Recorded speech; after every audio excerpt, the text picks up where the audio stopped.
اس وقت یہ پہلی دفعہ دیکھنے میں آیا کہ حکومتی اتحاد میں شامل پیپلز پارٹی جو ہے اس نے بڑا کھل کے پرائیویٹائزیشن کے خلاف ایک سٹینس لیا، خواہ وہ اسٹیل مل ہو جس میں ان کا مطالبہ ہے کہ اس کو سندھ حکومت کے حوالے کر دیا جائے، یا وہ پی آئی اے ہو جس میں بھی انہوں نے یہی کہا کہ ہمارے ہوتے ہوئے پی آئی اے کو پرائیویٹائز کرنا جو ہے وہ ایک مشکل ہوگا، ہم اس کو پرائیویٹائز نہیں ہونے دیں گے۔ تو پرائیویٹائزیشن تو اب بہرحال کرنی پڑے گی، یہ آئی ایم ایف ہو یا نہ ہو، آپ کے پاس جو ریونیو ہے وہ اتنا نہیں کہ ہم اس طرح کا بوجھ پال سکے جس پہ کہ اداروں کو چلانے کے لیے کراس سبسیڈائزیشن جو ہے وہ کرنے کی ضرورت پڑے۔ اور ذرا مجھے یاد دلائیے گا آپ کا پہلا سوال کون سا تھا؟ سر وہ تو میں یاد دلاتی ہوں، یہ جو آپ بات کریں نا کہ پیپلز پارٹی چلے پی آئی اے کی بات اپنی جگہ، لیکن وہ کہتے ہیں اسٹیل مل صوبہ سندھ کے حوالے کر دیں، از اٹ ڈویبل؟ دیکھیے یہی تو سیاست ہے نا کہ تمام سیاسی جماعتیں جو ہیں وہ اسی طریقے سے کسی نہ کسی طور پہ پرائیویٹائزیشن کی مخالفت کرتی رہی ہیں۔ اب چونکہ پیپلز پارٹی کولیشن کا حصہ ہے تو ظاہر ہے کہ وہ اس کو کھل کے تو اس کی مخالفت نہیں کر رہی، لیکن وہ یہ کہہ رہی ہے کہ جس کو بیچے مت، یہ اسٹیل مل جو ہے یہ چونکہ سندھ کا ایک ایسٹ ہے تو لہٰذا اس کو گورنمنٹ آف سندھ کو بائی کرنے کی اجازت جو ہے وہ دے دی جائے۔ ٹھیک ہے، اچھا میں عابد سرائی صاحب اس کو بھی جو میں سوال پہلے کر رہی تھی کہ یہ جو کہا یہ جا رہا ہے کہ 2000 ارب کے نئے ٹیکسز ہوں گے، اس کے بعد جو ہے وہ سیلز ٹیکس کی چھوٹ ختم کرنے کی بات بھی کی جا رہی ہے۔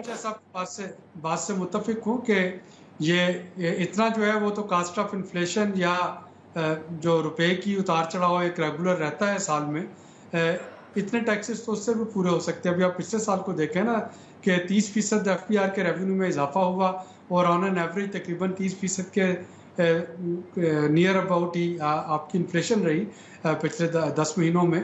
تو اس وجہ سے وہ جو ایف پی آر کا جو ریونیو بڑھا وہ تو انفلیشن سے نیٹ آف ہو جاتا ہے۔ تو میرا نہیں خیال کہ ٹیکسیشن جو ہے یہ کوئی بہت بڑا چیلنج ہوگا ایف پی آر کے لیے 12.9 ٹریلین روپیز کے ٹیکسز کو میٹ کرنا۔ ٹھیک ہے، ڈاکٹر سلمان شاہ صاحب یہ بتائے گا کہ جی ڈی پی کا جب بھی ہم ہدف رکھتے ہیں، ابھی کے حالات جو اس وقت ہیں وہ 3.5، لیکن اس کو بھی وہ میٹ نہیں کر پاتا، ابھی اس سال بھی اس نے میٹ نہیں کیا۔ کیا لگتا ہے آپ کو اس کی وجوہات ممکنہ طور پر کیا ہو سکتی ہیں؟ وہی جو آپ سیریسنس نظر نہیں آ رہی ہے، کیا ہے؟ دیکھیں ہمارا انویسٹمنٹ کلائمیٹ جو ہے وہ بالکل پوری دنیا میں پرابیبلی ورسٹ انویسٹمنٹ کلائمیٹ ہوگا۔ اس میں فورن ڈائریکٹ انویسٹمنٹ کو تو آپ بھول جائیں، ہمارا اپنا ڈومیسٹک انویسٹر بھی انویسٹ نہیں کر رہا۔ اور ابھی میں دیکھ رہا تھا پریزیڈنٹ زی کی اسٹیٹمنٹ آئی ہے جس میں انہوں نے ہمارے پرائم منسٹر کو کہا ہے کہ پاکستان کو بہت اشد ضرورت ہے 3 چیزوں کی، number 1 security, number 2 stability, number 3 پریڈکٹیبلٹی۔ یہ تینوں چیزیں ہمارے اکنامک کم از کم فریم ورک میں مسنگ ہیں۔ سیکیورٹی جو ہے وہ ہم دیکھ رہے ہیں کہ فورن انویسٹر انسیکیور فیل کرتا ہے، فزیکلی انسیکیور فیل کرتا ہے۔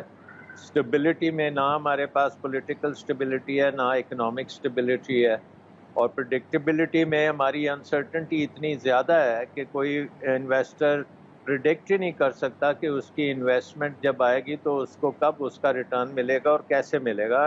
اپنی ہسٹری ہم دیکھیں نا تو بہت شدید قسم کا فیلئر ہے انویسٹمنٹ سائٹ پہ، اور بیوروکریٹک کنٹرولز جو ہیں اکانومی پہ وہ انپریڈکٹیبلٹی کریٹ کرتے ہیں۔ سیاست ہماری انپریڈکٹیبل ہے۔ ہماری وار آن ٹیرر کے بعد جو ڈیویڈنڈ پیس ڈیویڈنڈ آنا چاہیے تھا وہ پیس ڈیویڈنڈ ہمارا نہیں آیا۔ ٹیررزم دوبارہ سر اٹھا رہی ہے، بلوچستان، فاٹا، ادھر ادھر سے بہت سی فورن انٹرونشنز اور انٹرفیئرنس ہو رہی ہے۔ تو یہ ہمارا نظام جو ہے یہ کیٹر نہیں کر رہا ان چیزوں کو، اور اس انوائرمنٹ میں ہم سمجھتے ہیں کہ انویسٹمنٹ آ جائے گی، وہ بھی نہیں آئے گی کیونکہ ہماری جو ہرڈلز ہیں بیوروکریٹک ہرڈلز وہ بہت زیادہ ہیں، اور ان کو بھی نہیں ہم نے کم کیا۔ سر یہ تو ایک طرح جی میں یہ ایک طرف جو سیکیورٹی کے معاملات جن کا ذکر آپ نے بھی کیا، جی سر آپ کنٹینیو کریں، سامنے نہیں آیا. ٹھیک ہے سر. ایک طرف تو یہ سیکیورٹی کے معاملات ہیں، ٹیررزم کے معاملات ہیں. خود آپ نے بتایا کہ جو وار اینڈ ٹیرر کے بعد بھی ہم نے وہ اسٹیبلٹی نہیں آ سکی. اب جب اکنامک اسٹیبلٹی کے لیے تو کوششیں کی جا رہی ہیں، وزٹس بھی کیے جا رہے ہیں، اعلانات، کوشش ہو رہی ہے، سارا کچھ ہو رہا ہے، لیکن جو پولیٹیکل اسٹیبلٹی ہے، کیا پولیٹیکل اسٹیبلٹی کے لیے کے بغیر اکنامک اسٹیبلٹی پاسبل ہے؟ تو شاید جواب نہیں ہوگا. تو پولیٹیکل اسٹیبلٹی کے لیے کوئی کوشش ہو رہی ہے یہاں پر؟ یہ تو سب کے سامنے ہے کہ کیا ہو رہا ہے، تو اس پہ کیا کمنٹ کیا جا سکتا ہے. You know it, everybody knows it کہ بہت زیادہ انسرٹنٹی ہے، پریڈکٹیبلٹی نہیں ہے، اینڈ ہماری جو پولیٹیکل سسٹم ہے وہ تقریباً ختم ہو چکا ہے. سو آئی ڈونٹ نو ہمارے لیگل جو سسٹم ہے اس کی کریڈیبلٹی بھی راک باٹم پہ ہے پوری دنیا میں. جب انویسٹر کسی بھی ملک کا کرتے ہیں، انٹرسٹ لیتے ہیں اس میں، تو سب سے پہلے وہاں پہ دیکھتے ہیں کہ اس کا پولیٹیکل رسک کیا ہے.